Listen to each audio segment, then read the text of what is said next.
This video is brought to you by Devout Decals, makers of reusable Catholic art for your home altar, your bedroom, and your home classroom. This past week, an unfortunate anniversary in the life of the Church came and went with little fanfare. The 50th anniversary of the suppression of the minor orders of ordination. Before Vatican II, going back to antiquity, there had been several orders of ordination, not just the deacon and priest. This anniversary practically coincided with the release of various synodal reports from the United States that shows that the German heresy of attempting to secularize the Church is very much alive and well in the hearts of the clergy and laity in the United States and elsewhere. These two stories are related and really do deserve to be talked about. Let's start with the synodal reports from the United States. The National Catholic Reporter triumphantly crows about how American Catholics overwhelmingly call for women's leadership in the Church, including ordination, and that the Church must be more welcoming to what we tend to call around here the Pastor Jimmy Martin Brigade. From the National Catholic Reporter article, quote, "More than 500,000 U.S. Catholics have participated in synodal listening sessions over the past year as part of Pope Francis's 2-year process of grassroots listening ahead of the 2023 Synod of Bishops in Rome, and responses indicate that many Americans want a more welcoming church that reaches out to the marginalized, especially to the James Martin crowd, and that allows women to serve in leadership positions, including ordained ministry." A review of more than a dozen synodal synthesis reports posted online by dioceses across the country also indicates that most Catholics are tired of the polarization in the Church, believe that clerics need to do a better job communicating and involving the laity in ecclesial governance, and appreciate the opportunity to be heard, even if they harbor misgivings about what the Synod on synodality will ultimately accomplish. I've been really touched by the amount of honesty that I've seen. Sensitive things are coming up. Difficult conversations about difficult topics are coming up, said Julie McStravag, a consultant helping to coordinate the U.S. Conference of Catholic Bishops' synodal work. McStravag told NCR that since fall 2021, more than 650,000 Catholics in the United States participated in synodal listening sessions, either online or in person, or responded to written surveys. In all, she said Catholics had more than 30,000 opportunities to participate in the Synod. "I'm delighted to see that every single report I've read expresses an appreciation for and a desire to continue the synodal listening, to enter into a sacred space and engage in deep listening and discernment with one another on a regular basis," McStravag said. End quote. Yeah. Laity are tired of the polarization of the Church, and then immediately call for changes to the deposit of the faith that will cause more polarization. Truly, the heresy in the Church goes well beyond the German Synod, as well as just the inconsistent thinking. It's found its way into the hearts of the laity the world over. But we kind of knew that already anyway, didn't we? All the research data shows us that the laity disagree with the moral teachings of the faith and align themselves with the secular world on all the hot-button issues overwhelmingly. It reminds me of what our blessed Lord said in the Gospels when he asked rhetorically if he'll even find faith when he returns. The answer is, probably no, he will not, for the most part, and it's why we often talk about the traditional Catholic movement as being a remnant of Catholicism, regardless if it's in the Eastern or Western rites of the Church. In terms of morality, we're already living in the catacombs. Remember that the youngest generations of Catholics are the ones most drawn to traditional Catholicism. Keep that in mind when you see this next part of the article, because it explains exactly how we got to this place where the laity are openly rejecting the faith. Quote, "Still, the estimated 650,000 Synod participants represent a little more than 1% of the roughly 51 million Catholic adults in the United States. The diocesan reports indicate that about 2/3 of those who attended listening sessions were 55 or older, and that most of those participants were women. An overwhelming majority of synodal participants were also white, 94% in the Diocese of Worcester, Massachusetts, for example, and were more likely to be married and attend Mass weekly. Massimo Fascioli, a theologian and church historian and modernist at Villanova University, who has written about the Synod, told NCR that he was not surprised that participation occurred mostly among older white Catholics who are already involved in the church. He said parish and diocesan outreach in many locations appeared to be geared toward the familiar demographic. For the synod, parishes had to be prepared for some kind of controlled chaos, for the unexpected or disruption. But I haven't seen much of this openness in the U.S. church to taking risks, Fascioli said. Yes, I'm mispronouncing his name on purpose.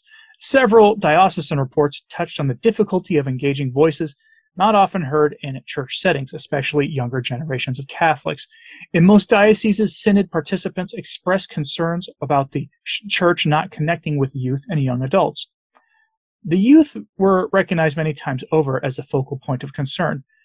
We need to take greater care for them, build up our catechetics, formation, service opportunities, and social programming for them, the Diocese of Salt Lake City noted in its synodal report. End quote. And they give you a lot of examples in that article beyond that of these reports and how bad they are. They all point to one thing, though, and that's that the revolutionary generation is trying to impose its weird views on the faith, if this data is to be believed. But I'm certain that young Catholics outside of traditionalist circles agree with them largely, if they're not demanding more changes, really, than what the older generations in the church are calling for. This is a problem across the board, and it begs a serious question. How did we get to this place? This problem predates Francis by decades. It's the natural consequences of the revolution in the church that started overtly with the council, but really was a problem beforehand and really picked up steam in the years after the council. One such change is that unfortunate anniversary I mentioned at the start. Paul VI, 50 years ago, suppressed the minor religious orders of ordination and the subdiaconate. Deacon Nick Donnelly, himself a permanent deacon, describes this as a tragedy on Twitter and expresses regret in some ways for accepting it personally in his own ordination to the fabricated permanent diaconate. I say fabricated because it did not exist prior to Vatican II. Yes, the diaconate did, but not the permanent diaconate. In an article over at New Liturgical Movement, Dr. Peter Kwasniewski describes this as an attempted abolition because, in a sign of hope, these minor orders actually never really went away. They survived in the SSPX and in some of the former Ecclesia Dei communities. From Dr. Kwasniewski's article at New Liturgical Movement, quote, "Today is the 50th anniversary of one of the most tragic of the ruptures introduced into the Church by Paul VI, the abolition and distorted reconfiguration of the minor orders and subdiaconate by means of the apostolic letter Ministeria Quadam, released on August 15, 1972, and bearing no relationship whatsoever to anything that had been said in Sacrosanctum Concilium. Or we should say, the attempted abolition. For the minor orders and subdiaconate, which belong to the heritage of the Church for at least 1700 years, their actual origin, like that of many other ancient things, remains hidden to our eyes, have never ceased to be used in the liturgy of the Latin Rite, even after Paul VI's document was released. Archbishop Lefebvre continued to confer them in the 1970s and beyond, and all communities that took their origin from him or allied with him did the same. The Priestly Fraternity of St. Peter, the Institute of Christ the King Sovereign Priest, and the Institute of the Good Shepherd have done and do so likewise. There have been occasional diocesan ordinaries who have conferred these minor orders on diocesan seminarians and clergy, especially under the beneficent influence of Summorum Pontificum. The liturgical ministries of the minor orders and the subdiaconate are not rooted simply in baptism, as some have speciously claimed, but rather in our extensions or distributions of the servanthood of the diaconate, as Bishop Athanasius Schneider demonstrates so well. In the absence of the traditional sacramental liturgical account, the ministries of lector and acolyte cease to have any rationale other than providing jobs for the unemployed, avenues of quote-unquote active participation that instantly divide the congregation into gold stars and silver stars and bronze stars and black dots. End quote. He's right. Too much lay ministry does actually create a sort of caste system within the laity of the church. The orders of ordination were from top to bottom, priest including the bishop, deacon and subdeacon, and then there were four minor orders, acolyte, exorcist, lector, and porter. Yes, the exorcist was its own order, as was lector, reading the Mass, though it was distinguished and separate from the major exorcisms performed by ordained priests and bishops, and separate from a lot of the reading the priests and bishops themselves do. Maybe I should do a video on the old order of exorcists and lectors and the rest at some point. But it's sufficient to know for now that Paul VI, for his own reasons, suppressed all of them, save for the priest and deacon, and invented the permanent diaconate for married men, which is the only area of growth in terms of vocations in the post-Vatican II Church. But these other orders haven't gone away entirely either. They still exist in the Latin Mass groups. But what does any of that have to do with anything I'm talking about in the first half of this video? Remember, we're talking about the spirit of revolution in the Church. When the modernists are invoking the Spirit, that vague notion of the Spirit, that's probably what they're invoking, even if they mean the Holy Ghost. The laity in Germany, the US, Ireland, Australia, Italy, UK, anywhere you name, really, seem to all be calling for the same things. They want changes to the faith that rewrite the moral deposit of the faith into a marginally more conservative version of secular moral norms. It's a categorical rejection of morality of the faith, which and the moral teachings of the faith flow logically from the sacramental theology of the faith. The Church in the 1960s opened the windows of the Church to the world at the start of a socially revolutionary period in history. Talk about bad timing. And those revolutionary winds entered the Church.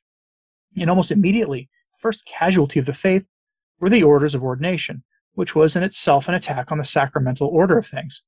There is no separation between the moral teachings of the faith and the sacraments. An attack on the sacraments is an attack on the morality of the faith. One begets the other. It is simply inescapable. But I'm curious to know, what is your reaction to the news that the laity in America overwhelmingly want the Church to change its teachings on who gets ordained and on that Jimmy Martin issue? Are you surprised that it's the older generations leading the way for this moral apostasy? Because that's what we're talking about here, is a moral apostasy. Let me know in the comments what you think about that. Like and subscribe if you haven't. It really does help, as does sharing these messages on social media. As always, pray for the Church. I'm Anthony Stine. Ave Maria.